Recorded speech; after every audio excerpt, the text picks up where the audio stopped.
Nesta sessão, eu vou continuar com alguns dos segredos das orações atendidas. Na verdade, eu vou tratar de uma chave específica que é essencial para a oração efetiva.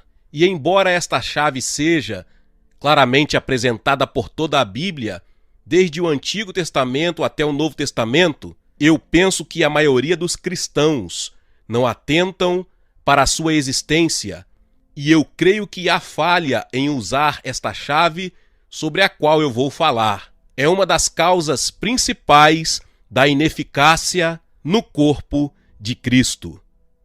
Você já deve estar pensando, que chave é esta? E eu posso dizer que quando você ouvi-la, provavelmente você não dirá glória a Deus.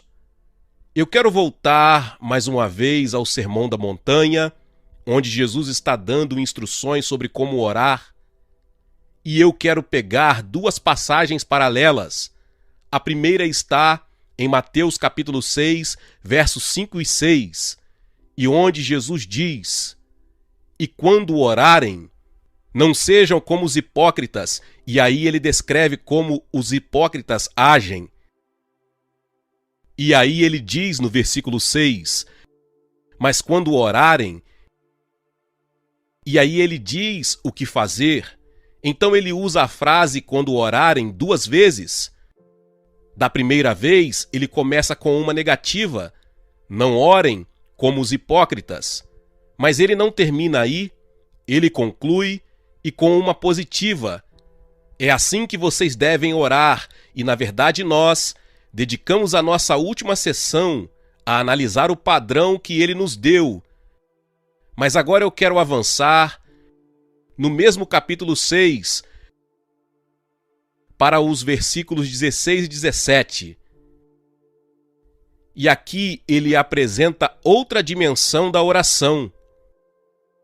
Ele diz: "Quando vocês jejuarem, não sejam como os hipócritas", mas ele não para com a negativa. Muita gente acha que ele termina aí, mas ele continua no versículo seguinte: "Mas quando vocês jejuarem", e aí ele nos diz como fazer isso de uma forma aceitável a Deus. Agora eu acho que vocês percebem que há um paralelo bem próximo entre o que Jesus diz sobre orar e o que ele diz sobre jejum. Primeiro ele diz: "Quando vocês jejuarem", e aí ele diz: "Não façam desta forma, façam daquela". Agora, na minha opinião, a frase "quando vocês orarem" indica que Jesus espera que os discípulos dele, atentem bem a isso. Quando vocês orarem, Jesus espera que os seus discípulos orem. Quantos aqui concordariam que essas palavras indicam que Jesus estava considerando o que nós, os seus discípulos, oraríamos?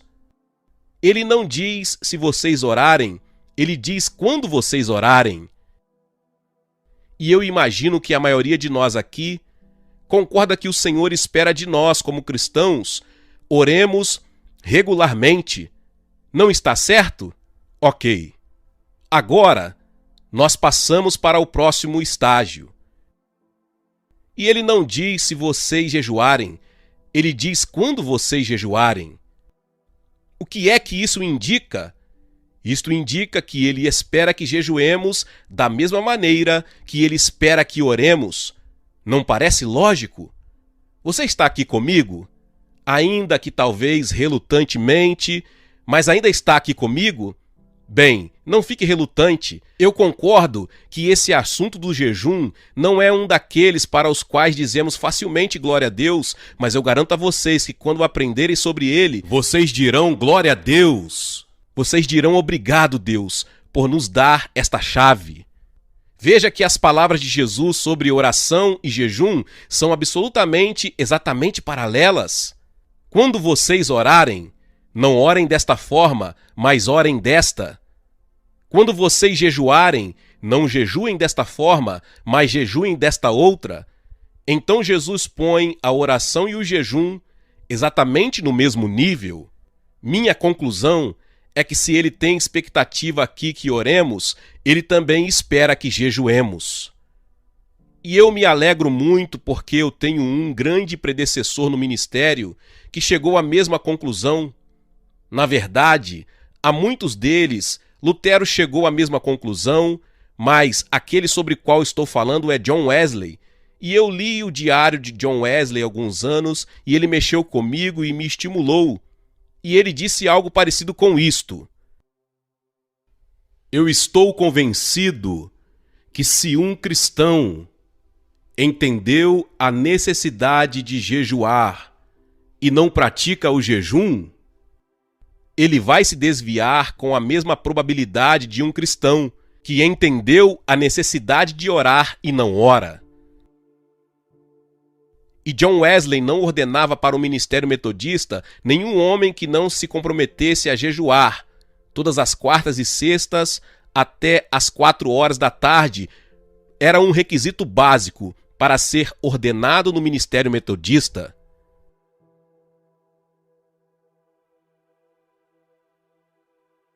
Você pode dizer, bem, qual é o propósito de jejuar? É só para tornar a vida mais difícil para mim? Para me negar o prazer? A minha resposta seria não. Sem dúvida, há inúmeros propósitos, mas eu vou tratar apenas de um. Qual seja, é uma forma apontada por Deus para nos humilharmos. E eu vou mostrar isso a vocês de forma muito clara na Bíblia. Veja a maior e mais específica barreira para obtermos resposta às nossas orações é o orgulho. E qualquer coisa que possa tirar esta barreira do nosso caminho vai facilitar a resposta à nossa oração. Nesses últimos dias, Deus vem pessoalmente falando comigo sobre o terrível perigo do orgulho.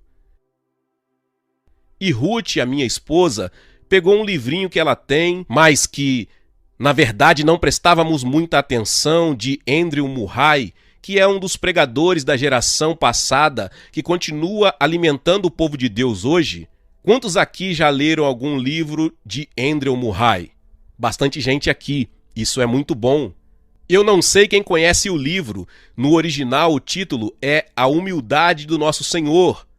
Ele vem sendo republicado com um título mais simples. Eu acho que ficou só Humildade. E eu o li algumas semanas atrás, e ele realmente falou comigo profundamente sobre a minha própria vida. Eu já odeio o orgulho há anos, mas eu obtive uma nova visão do quão perverso e do quão maligno o orgulho é, e de como ele nos afasta de todas as bênçãos que Deus tem para nós. Essa mensagem vai por toda a Bíblia. É uma verdade universal, ela não foi demonstrada primeiramente na Terra. Sabe a primeira demonstração do mal do orgulho? Qual foi o primeiro pecado da história do universo? Me digam. Orgulho, sim. Quem cometeu o pecado? Lúcifer, isso mesmo. Um anjo no céu. E se aquele orgulho, se o pecado do orgulho pôde ser cometido no céu, fazendo com que um anjo perdesse o seu lugar, quanto mais suscetíveis estamos ao pecado do orgulho devido à natureza pecaminosa nesta terra. Eu vou dar aqui 3 passagens da Bíblia que tratam de orgulho e de humildade.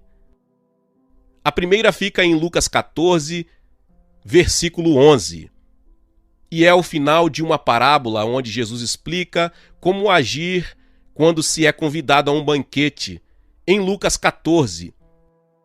E sabe, nós somos convidados para banquetes hoje em dia às vezes. Eu fui convidado para um ontem. E Jesus disse, ele era tão prático.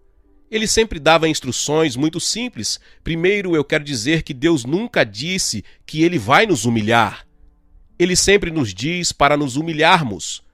Eu digo às pessoas, Deus podia te humilhar, mas só você pode se fazer humilde. Não ore, Deus me torna humilde, porque essa não é uma oração bíblica. E além do mais, provavelmente você se arrependerá dos resultados desta oração. Há algumas semanas ou meses depois, quando você se encontrar numa situação mais humilhante e perguntar a Deus como eu vim parar aqui, bem, você orou. Jesus diz que quando você for convidado para o banquete, não saia correndo para pegar o melhor lugar, o lugar de honra, porque você será envergonhado quando alguém chegar e disser: é o orador que tem que sentar aqui.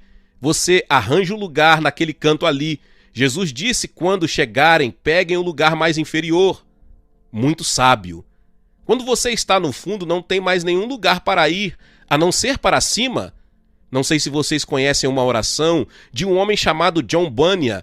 Eu trago isso há anos e ele diz: aquele que está embaixo não teme nenhuma queda.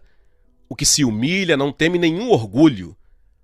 Aquele que é humilde sempre terá Deus como seu guia. Veja, quando você está no chão, está seguro. Não dá para ir mais para baixo. Muito raramente eu ministro em reuniões públicas grandes como esta, sem antes tomar meu lugar de rosto no chão, de joelhos diante do Senhor. E eu digo a vocês, antes desses encontros, Ruth e eu ficamos assim por muito tempo. É ali que eu me sinto realmente seguro, lá no chão. Então Jesus disse no final da parábola: se você não quer ser envergonhado, evite a situação, não vá sentar na melhor mesa, sente no lugar mais inferior e só terá um lugar para ir, para cima. E ele resume tudo nestas palavras em Lucas 14:11. Pois todo aquele que se exalta será o humilhado, mas aquele que se humilha será exaltado. Isto é universal, ou seja, se aplica no universo, aplica-se no céu e se aplica na terra. Grande demonstração dessa verdade está em Lúcifer e em Jesus. Lúcifer foi o ser criado por Deus, mas ele buscou a igualdade com Deus, escorregou e caiu. Jesus tinha igualdade com Deus, ele se humilhou até a morte, e morte de cruz, e a Bíblia diz que Deus o exaltou grandemente. Diz em Filipenses 2:9, desta forma Deus o exaltou sobremaneira. Por que Deus o exaltou? Porque ele se humilhou, e todo aquele que se humilhar será exaltado. Eu posso prometer a vocês exaltação. Se vocês se humilharem, não há nenhuma exceção. Eu tenho uma série de mensagens com este título: o caminho para cima, fique embaixo.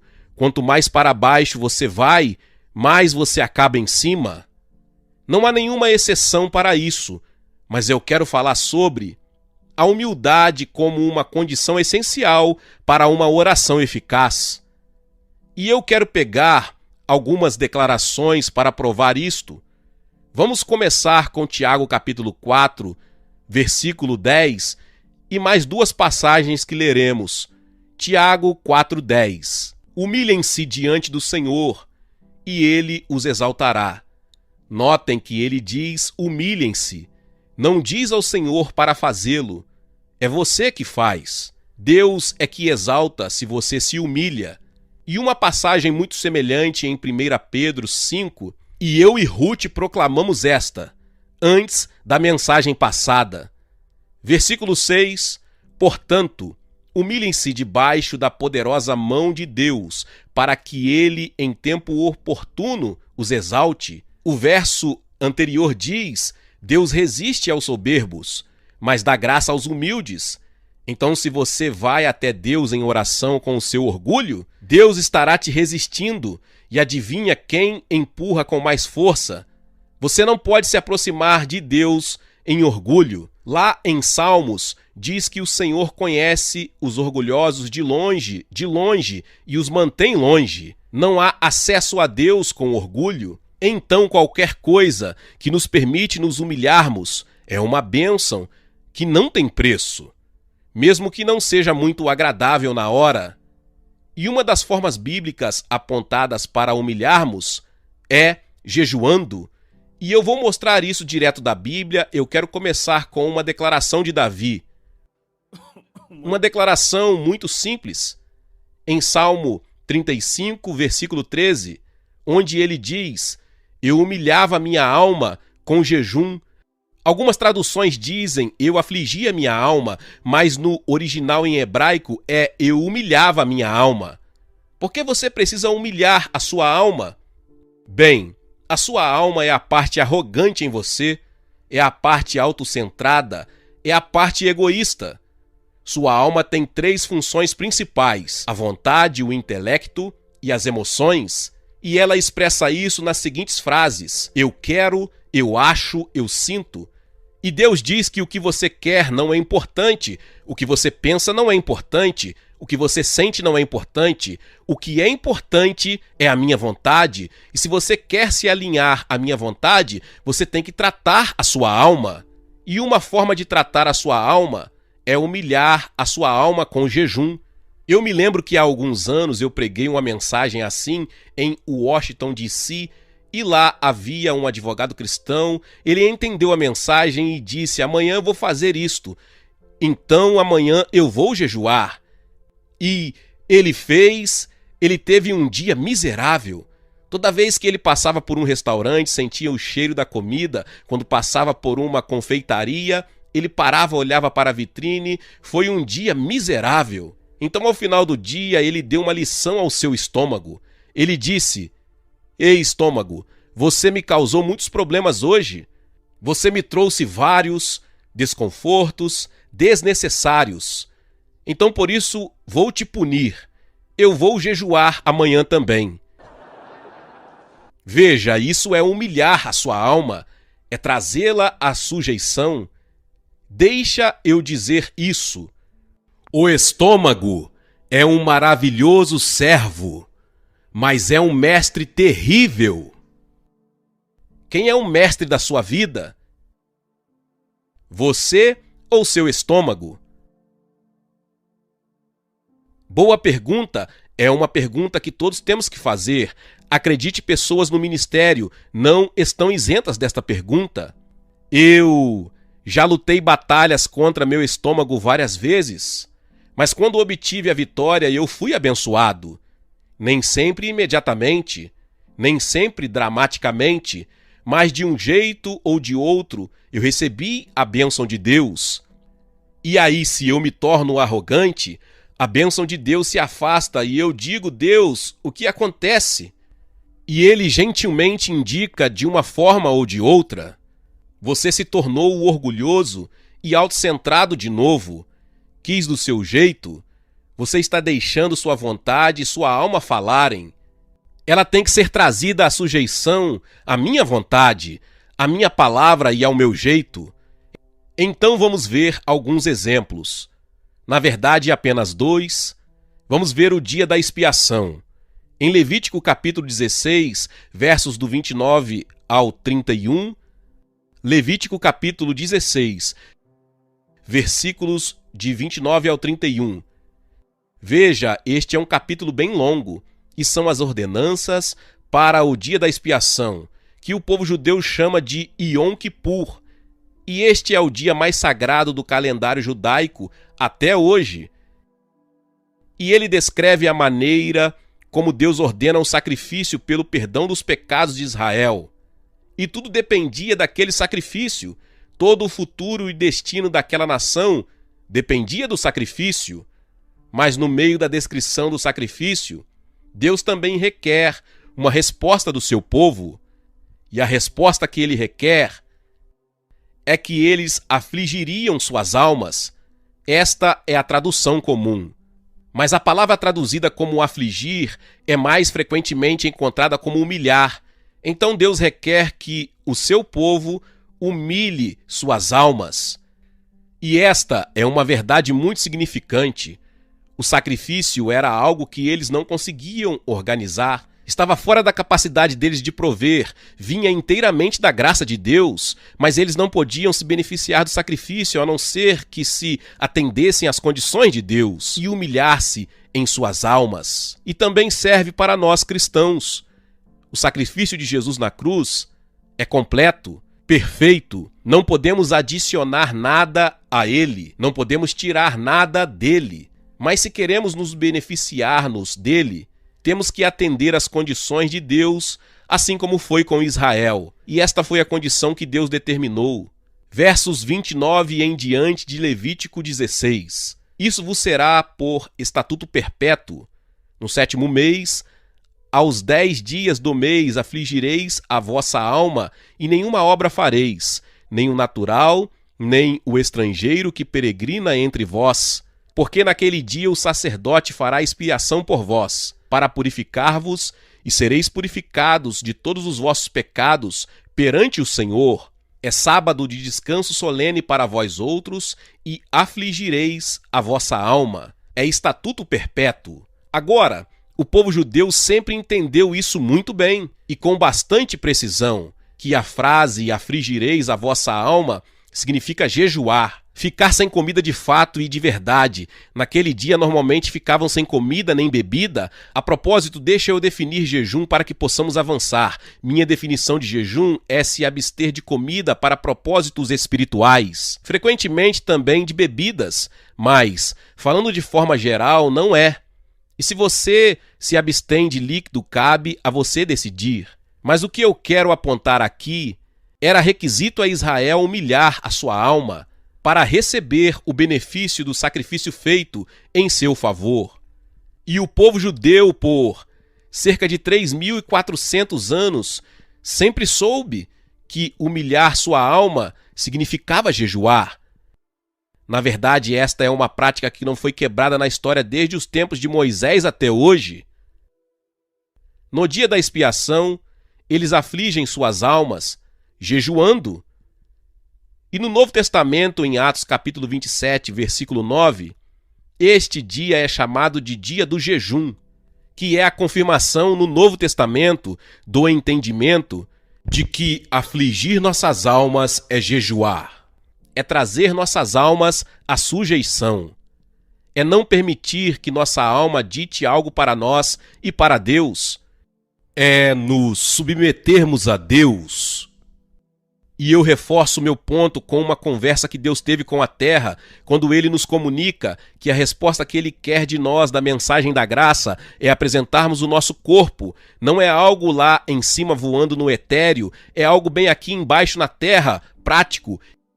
E quando Deus diz, eu quero que vocês se humilhem, uma forma de jeito nenhuma é a única forma. Uma forma é jejuando. Então lemos a respeito do retorno dos exilados depois do cativeiro da Babilônia em Esdras, capítulo 8. Esdras recebeu a tarefa de liderar um grupo de exilados da Babilônia até Jerusalém. Era uma jornada de 4 meses naqueles dias, e tinham que passar por um terreno onde haviam bandidos, ladrões, inimigos de Israel. E Esdras tinha consigo não apenas mulheres e crianças, como também os mais preciosos vasos do templo para levar de volta. A questão era, como ele conseguiria uma passagem segura? E aqui está a solução de Esdras. Vamos ler em Esdras 8, começando do versículo 21. Então apregoei ali um jejum junto ao rio Ahava, para nos humilharmos perante nosso Senhor, para lhe pedirmos jornada feliz para nós, para nossos filhos e para tudo que era nosso. Como foi que eles se humilharam? Apregoaram um jejum. Vejam, era um jejum bíblico para todo o povo de Deus. E então ele vem com esta afirmação bem interessante, porque tive vergonha de pedir ao rei exército e cavaleiros para nos defenderem de nosso inimigo no caminho, porque já havíamos falado com o rei, dizendo a ele, a boa mão do nosso Deus é sobre todos os que o buscam para o bem deles, mas a sua força e a sua ira contra todos os que o abandonam. Vejam, Esdras se colocou em um lugar pelo seu testemunho no qual ele tinha que provar aquilo que ele havia dito. Ele disse ao rei, o nosso Deus é o Deus Todo-Poderoso, é o Deus dos céus, Ele nos protege. Então ele recebeu a tarefa de levar aqueles exilados de volta numa situação muito perigosa. E ele diz, eu poderia ter ido ao rei e pedido uma escolta, soldados e cavaleiros. Mas como isso se encaixaria na minha afirmação que Deus protege o seu povo? Frequentemente acontece conosco. Testemunhamos e temos que viver do nosso testemunho. E então ele disse, eu não escolhi o caminho carnal, eu não escolhi o caminho do mundo, eu escolhi o caminho espiritual. buscar a proteção de Deus, não com soldados e cavaleiros, mas jejuando, humilhando-se diante de Deus, invocando sua proteção. Você lê essa história, mas ele conclui no versículo seguinte: nós, pois, jejuamos e pedimos isto ao nosso Deus, e ele respondeu a nossa oração. E você lê o resto da história. Eles passaram em segurança, sem nenhuma perda e nenhum acidente. E em muitas situações, somos confrontados com duas alternativas: tomaremos o caminho carnal ou tomaremos o caminho espiritual. Bem, então deixa eu falar e testemunhar da minha própria experiência. Por haver me tornado o pai adotivo de uma grande família numa situação muito difícil e termos que nos mudar de país para país, de lugar para lugar, eu posso dizer que a minha primeira esposa Lídia e eu seguimos o exemplo de Esdras. Quando tínhamos uma jornada para fazer, jejuávamos e orávamos. E graças a Deus a nossa família sobreviveu intacta. Em meio a circunstâncias terrivelmente perigosas, em meio à guerra, à fome, sobrevivemos. E eu posso testemunhar, o caminho de Deus funciona. Ele é prático, não é algo teórico. Certo, então vamos considerar um pouco. Pessoas debaixo do julgamento de Deus, se o julgamento de Deus viesse a ser proclamado sobre a nação da Nova Zelândia e quiséssemos avisar, e isso pode acontecer facilmente. Eu não acredito que está longe. O que poderíamos fazer? Poderíamos jejuar, nos humilharmos diante de Deus. Sabe, houve um rei terrivelmente mau em Israel, chamado Acabe. Eu não sei se você lembra da história de Acabe, mas ele se casou com Jezabel e ele levou Israel à idolatria e a todo tipo de maldade. E em 1 Reis, capítulo 21, Elias teve um confronto com Acabe. Ele pronunciou o juízo de Deus sobre ele. Vejamos aqui. Deus disse a ele, verso 21, farei a tua casa como a casa de Jeroboão, filho de Nebate, e como a casa de Baasa, filho de Aías. Todo homem, toda mulher da sua família será destruído. Esse foi o juízo de Deus. E então ele continua dizendo, no verso 25, ninguém houve, pois, como Acabe, que se vendeu para fazer o que era mal perante o Senhor, porque Jezabel, a sua esposa, o instigava. Então ele foi o rei mais perverso. E Deus anunciou o juízo sobre ele, através do profeta Elias. Mas Acabe temeu ao Senhor.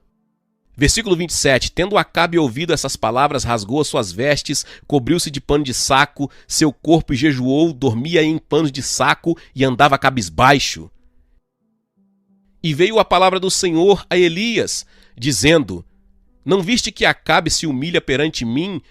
Portanto, visto que se humilha perante mim, não trarei este mal nos seus dias, mas nos dias do seu filho trarei.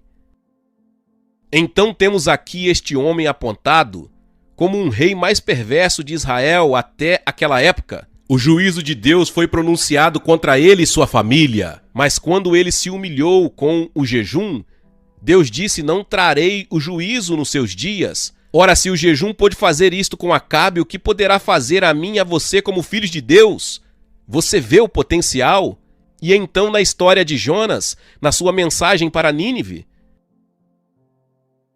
vemos que ele entrou na cidade, uma cidade muito perversa, violenta e má, e ele proclamou o que em 40 dias a cidade seria destruída. Aquela era uma mensagem de Deus. Como foi que os habitantes de Nínive responderam? Jonas, capítulo 3, verso 6. Chegou esta notícia ao rei de Nínive. Ele levantou-se do seu trono, tirou de si as suas vestes reais, cobriu-se de pano de saco e assentou-se sobre a cinza. E ele fez toda a cidade jejuar, até mesmo os animais jejuaram. E ele diz, no verso 10, viu Deus o que fizeram, como se converteram do seu mau caminho, e Deus mudou de ideia quanto ao mal que tinha dito que lhes faria, e não o fez. Uma cidade gentia, conhecida por sua maldade, ouviu a mensagem de um profeta uma vez, arrependeu-se, jejuou e lamentou, e Deus poupou a cidade inteira, e Nínive foi poupada do juízo por 100 anos. Desde aquele tempo, então, se o jejum trouxe isso a Nínive, o que poderia fazer por nossa nação? O que poderia fazer quando o povo de Deus se humilha, clamando por ele? E então, para evitar o desastre, se lermos o livro de Esther, veremos como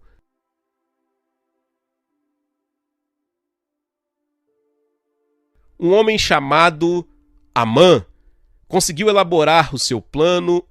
Era um complô na qual toda a nação dos judeus no território do reino da Pérsia seria destruída. E eu presumo que cada judeu na terra naquela época estava naquele reino porque era constituído de 127 províncias e se estendia da Índia até a Etiópia.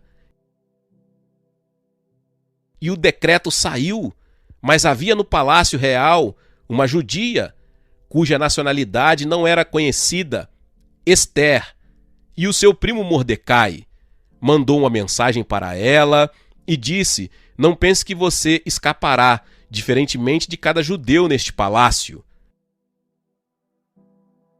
Porque, quem sabe você não está aí para um tempo como este? E Esther lançou um desafio. E ela disse: vai e reúna todos os judeus que estiverem em Suzã, e jejuem por mim, não comam nem bebam nada por 3 dias durante o dia e noite, e eu e as minhas servas também jejuaremos. Depois irei falar com o rei, ainda que seja contra a lei, e se eu tiver de morrer, morrerei. Você lê o resto da história, que quando o edito foi proclamado, a situação inteira foi totalmente invertida e termina com um triunfo para o povo judeu e a preservação da nação judaica. O que foi que mudou a história? Qual foi o ponto de virada? Foi quando o povo de Deus jejuou. Sabe, eu penso o que é quase impossível exagerarmos sobre o potencial do jejum para mudar o curso da história. Não é de espantar que Satanás tente manter esta chave fora do alcance do povo de Deus. Ele tem medo disto. E agora há também muitos exemplos no Novo Testamento sobre jejum, e eu quero falar apenas de 2 exemplos. O que eu chamo de jejum individual e o outro de jejum coletivo. E no ministério de Paulo, em 2 Coríntios, capítulo 6, ele dá uma lista das maneiras como ele aprovou a si mesmo como ministro de Cristo. 2 Coríntios 6, versículos 4 e 5. Pelo contrário, em tudo, recomendamo-nos a nós mesmos como ministros de Deus, e então ele lista várias maneiras que o recomendaram como ministro de Deus, e ele diz assim: na muita paciência, nas aflições, nas privações, nas angústias, nos açoites, nas prisões, nos tumultos, nos trabalhos, nas vigílias, nos jejuns. Então Paulo está dizendo que uma das formas como ele provou que ele era ministro de Deus foi jejuando. E então na mesma carta, capítulo 11, versos 23 ao 27, ele traz uma lista similar àquela. Ele diz: são ministros de Cristo, falo como fora de mim, eu ainda mais. E então ele dá uma lista completa de maneiras de como ele foi o ministro de Cristo. E no verso 27, ele continua a lista: em trabalhos e fadigas, em vigílias muitas vezes, em fome e sede, em jejuns muitas vezes, em frio e nudez. Então ele diz: jejuei muitas vezes. E note que na fala dele, fome e sede são uma coisa, e jejum é outra. Fome e sede é quando você não come porque não tem o que comer ou beber. Jejum é quando você pode comer, mas você nega. Esta foi uma das formas como o apóstolo Paulo provou a si mesmo como sendo um ministro de Cristo. E eu acredito que os ministros de Cristo deveriam provar a si mesmo desta forma hoje. Eu falei sobre minha própria experiência, mas só mencionei isto. Afinal, não há vantagem nenhuma em pregar sobre isto se você não pratica. Quando eu fui salvo, eu já tinha sido um cristão no nome, mas eu desisti do cristianismo, dei as costas para a igreja, eu estava procurando por respostas para os meus problemas em outros lugares. Mas quando eu fui salvo e batizado no Espírito Santo, eu nem sequer entendi o que me aconteceu e eu tive que ler o Novo Testamento para entender o que tinha acontecido comigo. Mas uma coisa eu acho que no intervalo de um mês, que ficou muito claro para mim, foi que Deus me disse que eu deveria jejuar toda a quarta. Eu não havia lido o diário de Wesley naquela época, ninguém pregou um sermão para mim, eu não sabia nem onde encontrar sobre jejum na Bíblia. Mas eu simplesmente tinha essa convicção dentro de mim de que eu deveria jejuar toda a quarta e pelos 4 e 5 anos seguintes até o fim da Segunda Guerra Mundial. Toda quarta-feira eu jejuei. Eu estava no deserto, num caminhão com 10 outros soldados e fomos jogados. Ali, sabe, quando você está no deserto, existe uma sombra, você tem que ficar ali e quer você queira ou não. E eu fiquei com aqueles soldados. Sabe, nós estávamos no Egito e os muçulmanos tinham um mês que chamavam de Ramadã, você conhece? Quando eles não comem, pelo menos não comem de manhã, eles comem bastante à noite, eles compensam à noite o que eles não comeram de dia. Os outros soldados diziam que era a minha quarta Ramadã, porque não dá para jejuar em segredo quando se está vivendo com pessoas ao redor o tempo todo, você nunca se livra delas. E eu digo que eu nunca teria feito o progresso que eu fiz se Deus não tivesse me mostrado esta chave. Houve um tempo no Quênia onde realizei um trabalho educacional que eu dizia que eu estava muito ocupado para jejuar, tinha muita coisa para fazer, então por algumas semanas eu não jejuei e o resultado foi desastroso. E daí eu decidi que eu nunca poderia estar ocupado demais para jejuar. E eu estou falando de algo que eu experimentei, vocês entendem? Eu creio apaixonadamente no que eu estou falando. Vamos falar de jejum coletivo no Novo Testamento, apenas 2 exemplos no livro de Atos. Atos capítulo 13. Um dos momentos mais significantes na história do livro de Atos, as pessoas chamam isso de o princípio do programa missionário. Na verdade, a palavra missionário não vem do Novo Testamento, a palavra do Novo Testamento é apostólico. E este foi o primeiro envio de apóstolos, registrado no livro de Atos. E aconteceu na cidade de Antioquia. Atos 13, versos de 1 ao 4, diz assim: havia na igreja de Antioquia profetas e mestres, Barnabé, Simeão, Lúcio, Manaém e Saulo, que mais tarde tornou-se Paulo. Então haviam 5 homens que eram reconhecidos como os profetas e mestres. O versículo seguinte diz: e servindo eles ao Senhor e jejuando. Como eles ministravam ao Senhor? Jejuando. Apenas deixando de lado qualquer outra atividade, ficando na presença de Deus, esperando que ele falasse. A Nova Versão Internacional diz: enquanto adoravam ao Senhor e jejuavam. Este é um dos pontos mais cruciais na história da igreja. Como isto aconteceu? Será que eles sentaram para pensar num plano? Ou trabalharam um sistema? Não! Eles deixaram de lado todos os seus esforços e esperaram Deus falar. E a forma como se consagraram foi deixando de lado a comida, Quem sabe por quanto tempo, talvez um dia, 2 dias, eu não acredito que foi tão longo, mas eles simplesmente tiraram um tempo desligados de qualquer ocupação e distração, a fim de ouvir de Deus. E Deus falou.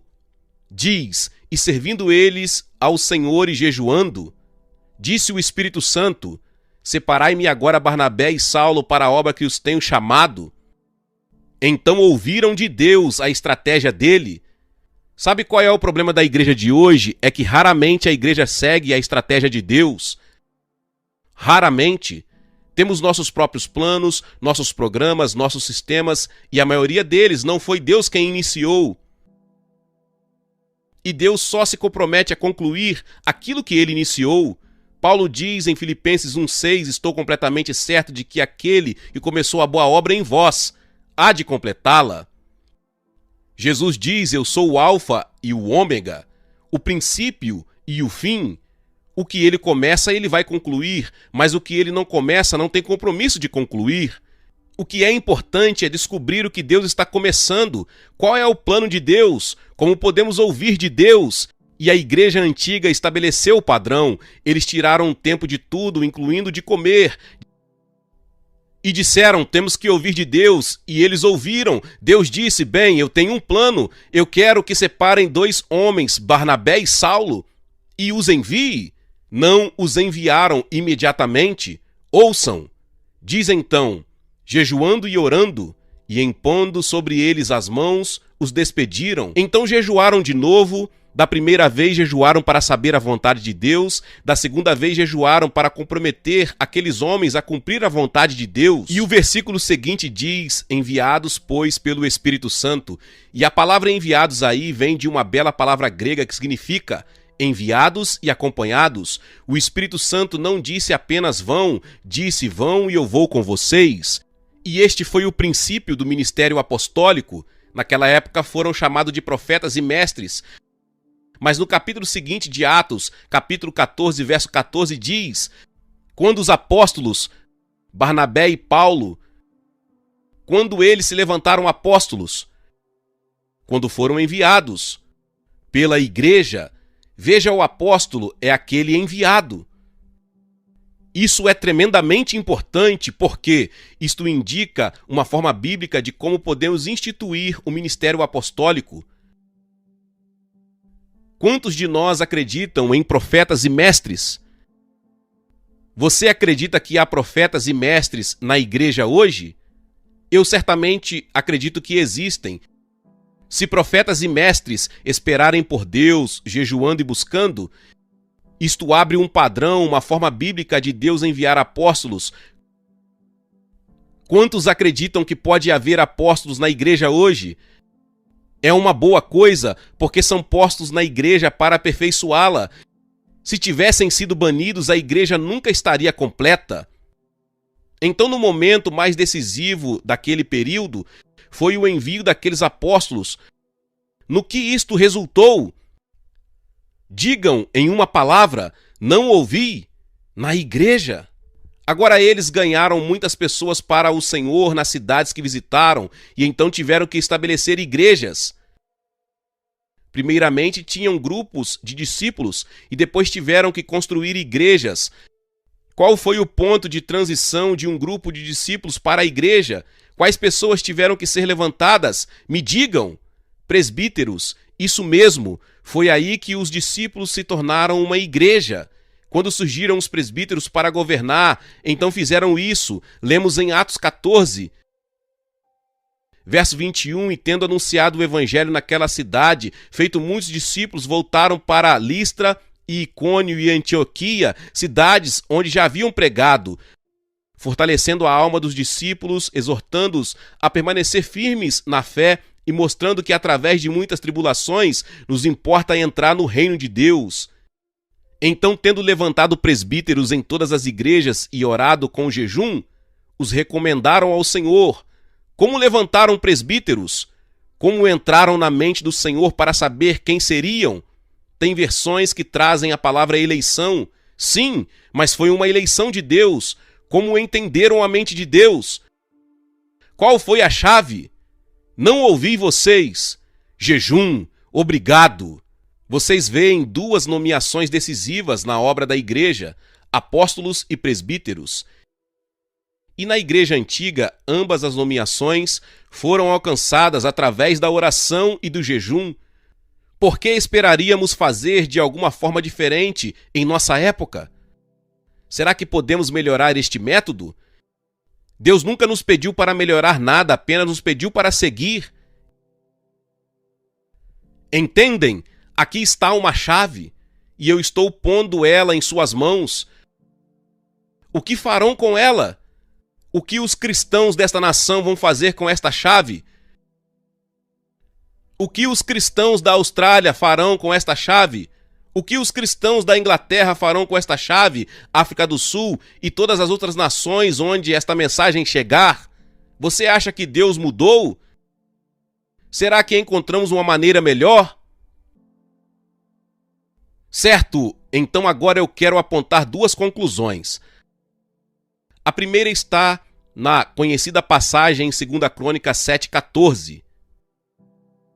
Eu a chamo de esperança para uma nação. Esperança para uma nação.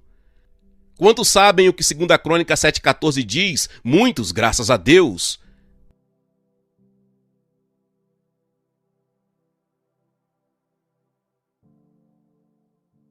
Eu poderia citar de cor, mas não irei. Deus fala e ele diz: se o meu povo, que se chama pelo meu nome, se humilhar e orar e buscar a minha face e se converter dos seus maus caminhos, então eu ouvirei dos céus, perdoarei os seus pecados e sararei a sua terra. Então são 7 passos, 4 passos que o povo de Deus tem que dar, 3 passos que Deus dará quando nós dermos os 4 passos. Quais são os 4 passos que temos que dar? Qual é o primeiro? Eu não ouvi vocês. Nos humilharmos. Por quê? Porque o orgulho é uma barreira para a resposta às nossas orações. O próximo é orar. Deus diz: não comece a orar até tratar do seu orgulho. E então ele diz: buscar a minha face. Não significa uma reunião de oração das 8 às 9h30. Isso é orar até experimentar a presença de Deus. E então ele diz: se converter dos seus maus caminhos. E você diz: Deus, mas eu não tenho maus caminhos. E Deus diz: espere até entrar na minha presença e você descobrirá. Experimentamos isso em nossa igreja em Fort Lauderdale, cerca de 5 anos atrás. A esposa de um dos presbíteros recebeu uma palavra do Senhor para proclamar um jejum. Eu já vou falar sobre isso, um jejum coletivo. E aquilo não foi recebido com muito entusiasmo. O fato foi que os presbíteros, e eu era um deles, ficaram tão envergonhados que tivemos que fazer algo a respeito daquilo. E então dissemos que iríamos tirar um certo período para jejuar e orar. E nos encontrávamos toda manhã, e eu acho que era 5 da manhã. Bem, eu não estava lá, Ruth e eu estávamos viajando quando começaram. E se não me engano, na primeira manhã haviam 13 pessoas, a igreja tinha mais de 500 pessoas na época. Na manhã seguinte, eu acho que tinha 7. E aí começou a ficar como é típico nas reuniões de oração, na manhã seguinte haviam 4. Mas então um irmão, que não era um presbítero, recebeu um fardo do Senhor e ele passou 24 horas chorando. E as coisas mudaram. E quando Ruth e eu voltamos, eu disse: gostemos ou não, isso vem de Deus, é melhor a gente se envolver se não quisermos nos perder dele. E eu não posso entrar nos detalhes, mas pelas próximas, eu acho que 6 semanas, nos encontrávamos toda manhã às 5 horas da manhã e passávamos a maior parte do tempo com o rosto ao chão, e os pecados foram confessados, foram espantosos. Era uma igreja ótima e respeitável. Mas havia adultério, fornicação, havia alcoolismo, e não veio à tona até entrarmos na presença de Deus. Não diga a Deus: eu não tenho maus caminhos para me arrepender. Provavelmente isso só vai dizer o quão distante você está da face dele. À luz do semblante dele, as coisas ficam diferentes. O que Deus pede de nós? 4 coisas: nos humilharmos, orar, buscar sua face, se converter dos maus caminhos. Como é que nos humilhamos? Fazendo o quê? Você entendeu a mensagem? Certo, veja, você pode jejuar e ser muito orgulhoso. Jesus disse, não jejue assim, não é assim que se jejua, é assim que os hipócritas jejuam. Mas ele não disse, é por isso que vocês não jejuarão. Mas ele disse, jejue da maneira certa, não da errada. Então Deus diz, eu faço 3 coisas, se você faz as 4, eu faço as 3. Eu ouvirei, eu perdoarei os pecados e eu sararei a terra. Quantos aqui gostariam de ver a sua terra sarada? Será que Deus já te mostrou um caminho? Será que há um remédio bíblico? Eu creio que há. Vamos para uma última passagem na Bíblia. Joel, capítulo 2. Esta é a passagem de onde as pessoas tiraram a expressão jejum de Joel. Joel 2,15. Tocai a trombeta em Sião, promulgai um santo jejum, proclamai a assembleia solene, congregai o povo, santificai a congregação, ajuntai os anciãos, os filhinhos e os que mamam. É interessante, naquela época tinham crianças de colo e crianças maiores nos encontros. Quase todas as manhãs lá estavam elas, e elas pareciam incomodadas e desapontadas quando seus pais não as acordavam para a oração. Sabe, era um exemplo vivo disso. Vamos continuar. Saia o noivo da sua recâmara e a noiva do seu aposento. Chorem os sacerdotes ministros do Senhor entre o pórtico e o altar, e chorem, que digam: poupa o teu povo, ó Senhor, e não entregues a tua herança ao opróbrio, para que as nações façam escárnio dele, porque hão de dizer entre os povos, onde está o seu Deus? Note que, acompanhando, percebemos que ele menciona 3 categorias: os sacerdotes, os ministros e os anciãos. E aqui está, esta é a responsabilidade da liderança na igreja, de dar o exemplo, de tomar a dianteira. Sabem quem são os líderes? As pessoas que vão na frente. Às vezes os ministros estão liderando de trás. Isto não é liderança. Jesus, no Getsêmani, levou seus discípulos consigo. E então tomou 3. E eles pararam e diz que ele foi um pouco mais adiante. Isto é liderança, é ir um pouco mais adiante. Uma vez ouvi um pastor dizer, eu tenho que correr para alcançar o meu povo. Isso não é liderança. Aqui está a responsabilidade da liderança. Agora ouçam a última declaração, onde no mesmo capítulo, versículo 28, e acontecerá depois que derramarei o meu espírito sobre toda a carne, vossos filhos e vossas filhas profetizarão, vossos velhos sonharão e vossos jovens terão visões. Ele diz depois. Depois do quê? Depois do quê? Depois que o povo de Deus atendeu às condições dele. Agora eu sei que Pedro, citando isso no dia de Pentecoste, disse, acontecerá aqui nos últimos dias, mas aquele não era um cumprimento total, era um cumprimento antecipado, e é muito significante porque naquela passagem em Atos 2, Pedro cita o Senhor dizendo, derramarei do meu espírito, algo do meu espírito, e aquilo que começou no dia de Pentecostes. Mas nesta passagem Deus diz, eu derramarei o meu espírito, não do meu espírito, mas eu liberarei o meu espírito na terra, sobre toda a carne. Irmãos e irmãs, ainda não vimos isto, vimos apenas um pouco salpicado. Há mais de 1 bilhão de muçulmanos na terra que nunca foram tocados pelo Espírito de Deus. Como os alcançaremos? O que libertará o Espírito de Deus? Eu digo a vocês, se vocês já lidaram com o Islã, é uma fortaleza impenetrável. Para uma aproximação natural, você tem que ir pelos meios espirituais.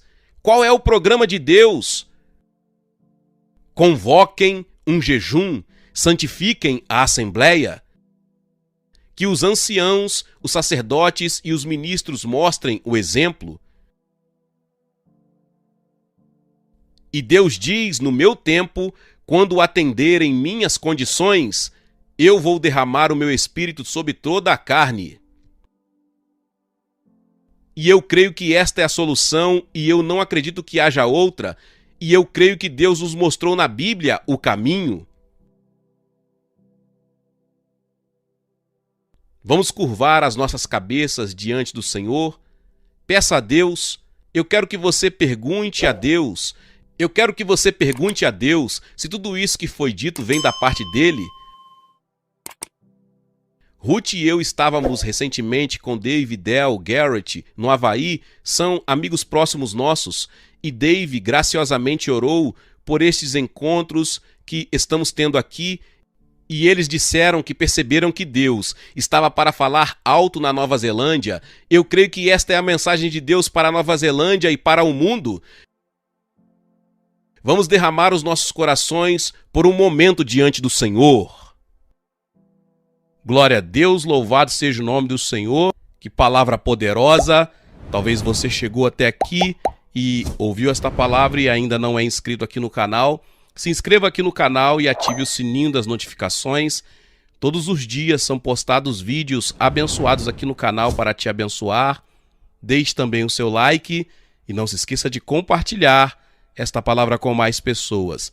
Meus irmãos e minhas irmãs, nos vemos nos próximos vídeos. Amém.